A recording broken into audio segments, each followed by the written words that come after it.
check mo yung wallet mo, magkano yung laman. Kaibiganin mo yung bangko. Nakulong ako, No 10K, no emergency. sinayang mo yung buhay mo ngayon. Yung 500 dati, kung nakasasakyan ka, medyo... Ba't ka mag-save sa bangko? Ba't ka...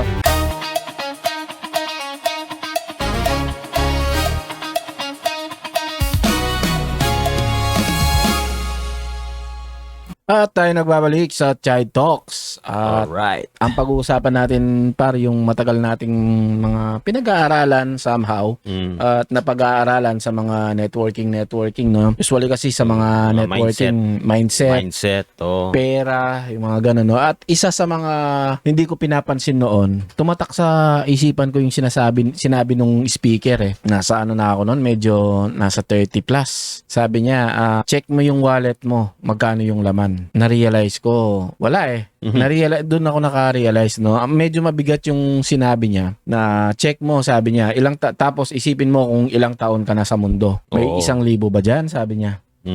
Doon sa unang tanong pa lang niya, sagot ko wala. May 1,000 ba diyan, sabi. May 500 ba? Wala rin sa 500 Doon ako naka-realize na sabi niya na isipin mo sa tanda mong yan, ni wala man lang 500 sa wallet mo. Yun ang ano doon. Indikasyon na mayroong mali, par, di ba? Oo. Although, hindi naman natin kinokondem yung syempre, yung kahirapan, no? That time kasi, medyo mahirap talagang kumita ng pera Lalo na yung online, medyo hindi naman ganun katindi, kagaya ngayon. Pero, kung iisipin mo nga naman, no? Kahit kayo, sa mga nanonood, ilang taon ka na ba sa mundo? Ilang taon ka na ba? May 1,000 ba sa wallet mo? May 500 ba? No? Kasi kahit mindsetting lang yun, alam naman natin, mindsetting, kaya nila tinatanong na ganun para mag-pay in ka sa company na yon. Although kahit gano'n matinding realization pa rin May ano pa rin siya, bar. Parang meron pa rin siyang kagat sa Oo, sa may kick damdamin. talaga may kick siya. May kick in, sabi nga naramdaman nila. ko nun na grabe, ganitong edad na ako. Totoo yung sinabi niya, bakit wala man lang akong Ngayon, siyempre, pinaparealize niya lang na kailangan gawan mo ng paraan. At yung paraan na sinasabi nila is yung kanilang kumpanya. Oo, karamihan, ganun pa rin, di ba? Oo, yung company nila. So, siyempre, na-hype ako. Medyo, ang dami kasing mga, hindi lang yon yung ang dami niyang parang sa talk niya, sa pag-re-recruit, ang daming mga realization yung binato, na kung iisipin mo talaga, medyo totoo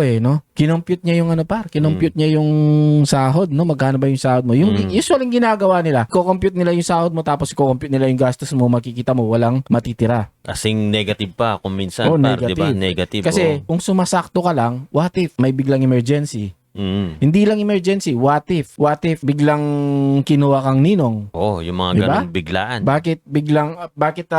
What if kinuha kang yan, yung ninong, or in-invite ka sa isang event na kailangan mong maglabas ng pera, di ba? Yun ang mahirap doon. Yun yung inaano kasi natin. Yung sa networking kasi, sa totoo lang, marami tayong matututunan dyan. Oo, par, marami kang matutunan talaga mindset, sa mindset. Mga mindsetting, gano'n, no? Although, syempre, nandyan yung tinitignan ng iba na masama, i-recruit ka lang nila, pyramiding yan, scam yan, mga ganun Di nawawala yan. Sa totoo lang, di nawawala yan, yung mga ganun. Pero sa totoo lang, pagka nag-pay in ka tapos nag-attend ka ng mga training, yung mindsetting nila, maganda. Talagang nakakahulma ng paniniwala, di ba, par? So yun, doon ako nag-start na makarealize na sinabi rin nung speaker na paulit-ulit lang yung gagawin mo, next year, ganyan na naman. Ang problem lang is mas malala. Kasi par, yung pera mo, yung kita mo, same pa rin. Pero yung inflation, hindi Ano rin, natatalo na ng inflation yung kagaya ngayon par, yung sinasahod mo. Sample na lang, sa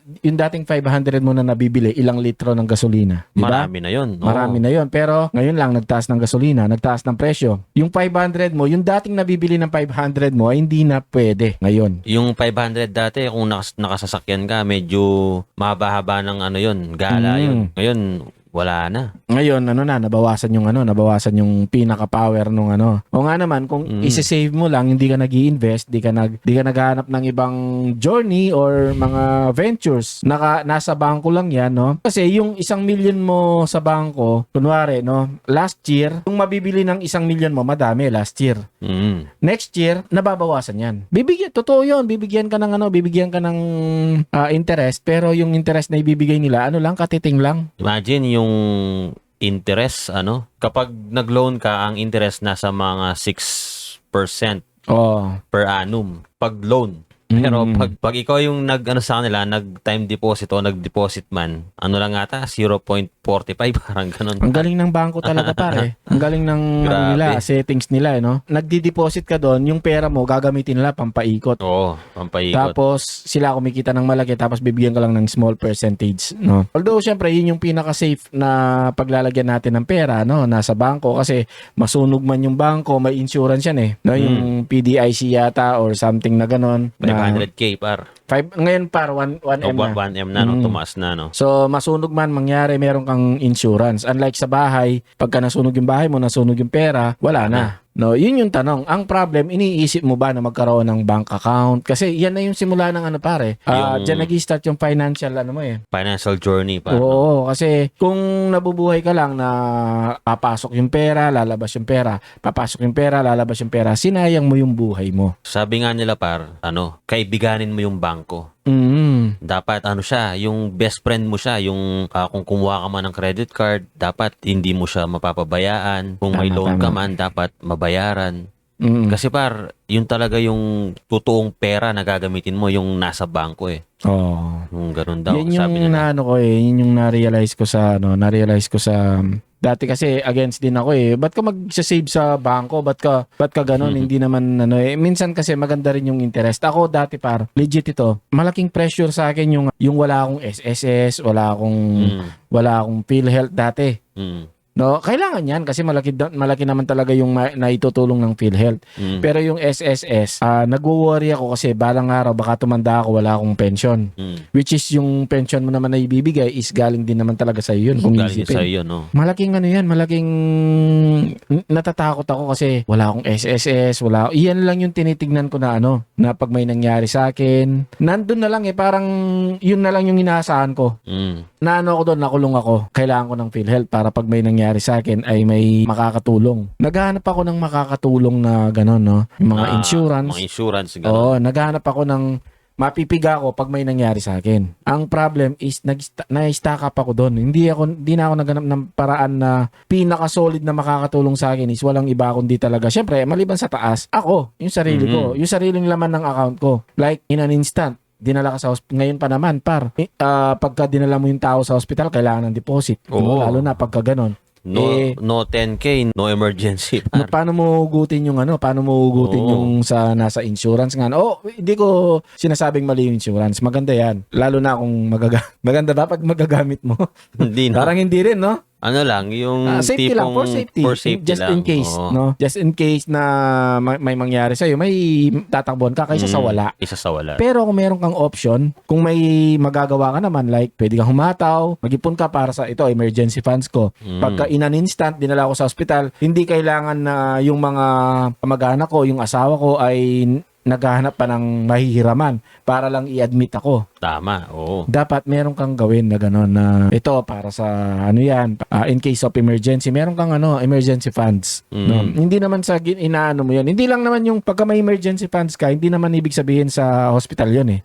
Tama. Pagka kunwari, lumindol, nasira yung bahay mo, meron kang temporarily pang re-rent, no? Habang pinapagawa mo yung bahay mo. Yung ganon kasi, yung pinaka natin dito yung pinaka concern natin, maraming mga Pilipino kasi na hindi pinagpaplanuhan financially yung kanilang buhay. Oo, tama. No, ako wala na akong ginawa, sa totoo lang, wala akong binili na wala sa isip ko yung pera. Although magmumukha akong pera eh. Lahat ng binibili ko ay may kinalaman sa pagkita ng pera. Hindi ako bumibili ng bibilin ko lang to para flex. Binili ko lang. Sample, bakit ako bumibili ng mga capture card? Para gamitin ko sa pang-stream, pang-create ng content, para kumita ako sa pagko-content. Tama yun. Bakit ako bumibili ng camera? Pang-content or pang-business, pang-negosyo. Hindi ako bumibili ng bakit ako naglalaro? Bakit ako bumibili ng mga games? Hindi ko nilalaro yung iba. Bakit hindi ko nilalaro yung iba? Kasi ayaw kong maglaro lang. Naglalaro lang, nagsasayang ng oras. Gusto ko, kapag naglaro ako, naka-stream. Somehow, may chance na kumita. Kumita. Mag-trending yung video. Kahit tanungin mo yung mga anak ko, hindi ako naglalaro ng laro lang. Either Yung kailangan walang pakinabang, Oo, par, no? Hindi ako gumagawa ng walang pakinabang. Lahat may pakinabang dapat. Lahat ng gawa ko, galaw ko, may kinalaman sa pagkita ng pera. Bakit ako nag-crayfish? Gusto kong kumita ng pera. Nag-compute ako. Kaibigan ko ang calculator eh. Bakit ako naghito? In Kapampangan, ito. Kasi gusto kong kumita ng pera. Pero, Kasi nakarinig ka na may malaking income na nagbabadya pag Oo, inano mo yun. maraming namatay sa crayfish. Namatay lahat ng hito. Masasabi ko bang ano yun? Failure yun? Hindi ko masasabing failure yun. Hindi, par, syempre. Dun sa experience, ang dami kong natutunan. Nalaman ko na yung crayfish, hindi kagaya ng mga kiniklaim ng iba, sobrang selan. Depende pa rin, no? Hindi yung iba nakikita natin is parang dinidiscourage lang tayong mag-breed, no? Parang Magparami. may misleading na ginagawa. Oo, may misleading. Hindi diskarte ganun yun eh. Maselan sila, yung kagaya lang ng mga typical na hayop. Maselan sila, hindi yung kagaya ng mga kiniklaim ng iba na kailangan ganito yung parameter, ganito, ang dami. Pagka pinakinggan mo lahat yon, mawawalan ka na ng gana. Oo. So, yun yung natutunan ko. Tapos sa hito, ang dami ring mga nalaman ko rin, mali yung ginawa kong pattern na paghihito. Although may reason siguro bakit namatay sila lahat, kasi pagka hindi namatay lahat yan at lumaki ng sabay-sabay na malalaki, tansya ko madadaganan na kami ng rooftop. Sobrang bigat. Oo. Ang dami nung mga yon. Sa sobrang laki ng mga Magkakakilo yun, talaga madadaganan kami. Nag-compute ako, GPT ko, hindi ma-hold ng rooftop namin yung ganung kadami. So may reason bakit namatay. Isa pang natutunan ko sa paghihito is madali lang magpalaki. Basta tama yung pagpapaano mo. Alam ko na kung ilang buwan para mag times 3 ang pera mo, no? Nakalabas na yung nakalabas na yung gastos mo doon. Alam ko na what if one day nagkaroon ako ng sariling farm? What if one day mas madaling alagaan 'yon sa mga farm. Alam ko na yung pattern eh. Yung natutunan ko, pwede kong magamit one day. May may blueprint ka na nung paano mo siya gawin. Iyan yung sinasabi ko, yung nakwento ko, bakit dito sa Bobot Scalper natin, nagsama-sama yung mga nag-gain natin na experience mula nung na nag-explore Simula tayo. Networking, farming, lahat na gano. Kaya ngayon ako, naniniwala ako sa mga nangyayari, no? Halimbawa, lahat ng nangyaring masama sa akin, nung una, hindi ako makakarating dito. Itong moment na to, itong nagsasalita ako na to, konting galaw lang dun sa mga nangyaring masama na yon. Konting galaw lang, baka wala ako dito, baka patay na ako, hindi natin alam. No? Lahat ng kung ano man yung meron tayo ngayon, dahil yan sa nakaraan natin. Tama. Sabi ko nga kay Mrs., minsan gusto kong magpasalamat sa sa mga busted sa akin. Kasi kung di ako binasted, wala akong anak na kambal, wala yung mga tatlong anak ko. Lahat ng mga nakaraan na yan, may reason. May reason. Kasi di ako masyadong naniniwala sa mga salisalitang yung mga salisalitang mga reason hindi yung mga mga religious, yung mga excuse na everything happens for a reason, yung mga ganun, no? Yes, one day makikita mo yung reason bakit nangyari. Sabi nga ni yung namatay, ng Apple. Si Steve Jobs. Yung connect the dots, sabi niya. Oo. Alam ko siya yung nagsabi nun eh. Yung minsan daw, may mga nangyayari sa buhay natin na akala mo yung mga yan, series of unfortunate event. Pero in the long run, pag kinonekta mo yung mga dot yun yung mga mga moment na dinanas mo eh. Konektado pala dun sa presence mo. Oo, na nangyayari. Kasi naniniwala ako dun, par. Yan eh. Yung parang kung hindi mangyayari yung kung anong meron tayo ngayon, kung nandito, kung hindi nangyari yung mga masasamang bagay, it has to happen. Anong tawag doon? Yung sabi ng pelikula, it has to happen, parang ganon.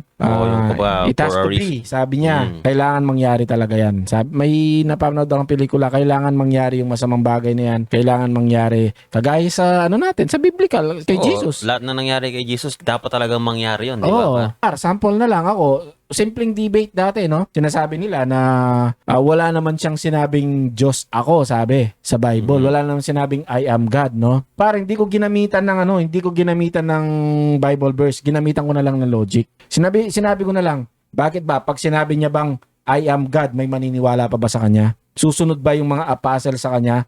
In an instant, pag sinabi mo yun, that time, blasphemy yun, papatayin ka na. Hindi na siya makapangaral. Oh, Sinabi hindi talaga niya pwedeng masabing pwedeng diretso na sabihin gano'n. yun, no. Strategic. Medyo papyaw-apyaw, no? Mga, parinig, gano'n, ginagawa paggamit niya. ng mga parables. Oo, par. Hindi niya pwedeng gawin yan, par. Kasi Oo. pag ikaw, kahit sino naman, pag sinabi mong, I am God, maniniwala pa ba ako sa'yo? Makikinig pa ba ako Oo. sa'yo? Di ba, si Raulo to. Ganun na yung iisipin mo. Kaya ginamit na pangangaral ni Jesus nun, yung paggamit ng mga parable, Oo, mga par. kwento, ganon. Isipin mo na lang. Ganon ginawa niyang strategy. Isipin mo na lang mga spiritual leaders noon, no? Sample na lang to, spiritual leaders. Sila na yung nagsabi. Sa kanya, alam mo, binabato ka namin. Hindi dahil sa mga pinaggagawa mo. Binabato ka namin dahil ginagawa mong equal yung sarili mo sa Diyos. Tingnan ninyo, narinig ninyo yan? Yung mga leaders noon, sila na mismong nagsabi na si Jesus ay ginagawa niyang equal yung sarili niya sa Oo. Diyos. Yun yung tingin nila, yun yung pagkakarinig nila, yun yung pagkakaintindi nila. Anong ginawa ni Jesus? Sinabi ba niya, hindi ha? Hindi ko kiniklaim yan. O hindi niya rin kinlaim na hindi niya anong tawag doon? Hindi niya rin inan-claim yung mga ganong paratang sa kanya. Sinasabi ninyo, hindi naman niya kiniklaim na Diyos. Bakit? Inan-claim niya ba yung mga paratang sa kanya na Diyos? Oo. So, ayaw kong mapunta dito sa mga bagay na to kasi may mga debaters dyan na kahit anong paliwanag mo, sarado na yan eh. More on personal na. Personal experience. Oo. Knowledge. Bahala na kayo dyan. Kung naniniwala kayong tao lang siya, bahala kayo. Conviction nyo yan. Kayong bahala. Kami, ito yung paniniwala namin. Hindi namin masisiksik sa inyo yan kung di rin kayo open yung puso ninyo. Kayo yan, paniniwala ninyo yan. At wag din nyo rin isiksik sa amin yung paniniwala ninyo. No? Kanya-kanya tayong paniniwala and we respect bawat paniniwala. So, lumayo na tayo dun sa no? Pero kahit sa Bible kasi, kahit si Jesus naman, no? May mga kwento siya na tungkol sa pagpapalago ng pera. Oo, kasi yung mga bagay na yan. Although, syempre, sino ba naman tayo para magsalita about sa financial, ganon. Although, syempre, kahit papano nagsisikap tayo para kahit papano maging sapat yung araw-araw natin. Yung hindi tayo nahihirapan sa yung pag-sustain ng mga makakain sa araw-araw, transportation, sa lahat, ganon. Yung yung ibig lang natin sabihin dito is, kahit ganito pa yung katayuan mo, maraming way para maging maayos naman yung buhay mo sa araw-araw. Sample na lang sa mga content creators, no? Punta tayo dyan sa content creators. Madaming nagko-content para kumita ng pera. Kasi kung normal na tao ka, hindi mo gagawin yung mga ginagawang Ginagawa nila yon, naintindihan natin, ginagawa nila yon para kumita ng pera. Pero may mga maling strategy din, no?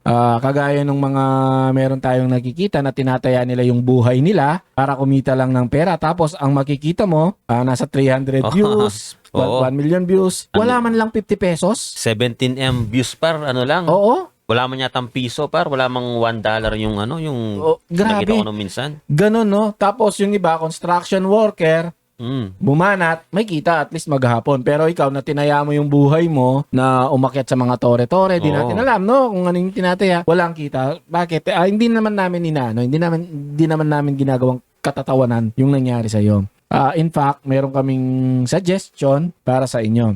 So, nandun na tayo sa effort ninyo na gusto ninyong kumita ng pera, ginagawa ninyo lahat para mag-earn din. No, obviously kasi pinakita ninyo na magkano lang yung kita, no? Gusto niyo kumita. So yung masasuggest namin, which is pinag-uusapan din namin, is yung YouTube talaga. YouTube, Yes, 101%. YouTube. Kasi malaki yung bigayan diyan, no? Malaki yung bigayan kasi magaganda yung retention ng mga audience diyan. Sa kasi Facebook, parang na lang random no? Hindi sila nakapalo. Parang palengke. Oo, hindi siya tipong Kung ano lang yung makita mo, tama, parang palengke. Kung ano lang yung makita mo sa palengke, yun yung bibilin mo. Ganun lang. Unlike sa may suki ka, kagaya sa YouTube, yung mga subscribers natin, yan yung mga suki natin. Suki talaga. Yan ay talagang itatype pa nila yung pangalan mo, pupuntahan ka pa nila para mapanood kung ano yung latest sa'yo. Di ba par, yung sa YouTube, yung pwede lang na manood sa'yo, yung talagang nakasubscribe talaga mismo sa mo mismo.